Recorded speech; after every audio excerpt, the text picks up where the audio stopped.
টানা বর্ষণ ও পাহাড়ি ঢলে সৃষ্ট খাগড়াছড়ির বন্যা পরিস্থিতিতে খাগড়াছড়ির রেড ক্রিসেন্ট ইউনিট বন্যা কবলিত মানুষের মাঝে জরুরি ত্রাণ ও খাদ্য সামগ্রী বিতরণ করছে। খাগড়াছড়ি থেকে বিপ্লব তালুকদারের প্রতিবেদনে দেখুন বিস্তারিত।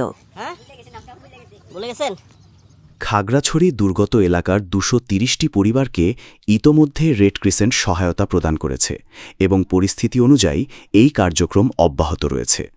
বন্যা পরিস্থিতি ও ত্রাণ কার্যক্রম।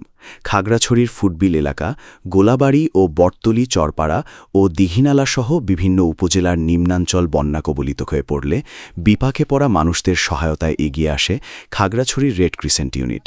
ত্রাণ হিসেবে খাদ্য সামগ্রী বিতরণ করা হয়।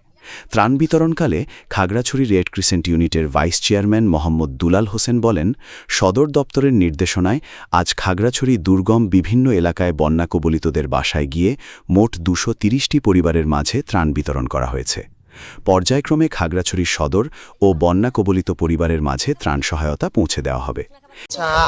আপনারা জানেন এই অতিবৃষ্টি অনাবৃষ্টির কারণে অনেক দিন ধরে মানুষরা ঘরবন্দি আছেন, তো তাদের জন্য শুকনো খাবারের ব্যবস্থা করার জন্য আমাদের বাংলাদেশ রেড ক্রিসেন্ট সোসাইটির নির্দেশনা অনুযায়ী আমরা অনেকে আসা হয় না, জাস্ট আমরাই প্রথম এসেছি।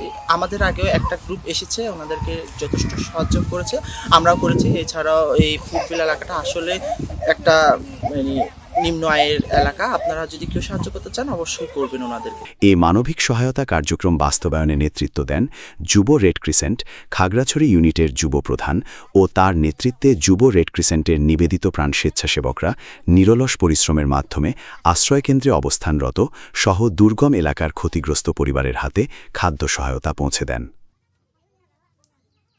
কয়েকটা ঘর, এদের ঘরের অবস্থা দেখেন, খুবই খারাপ অবস্থা।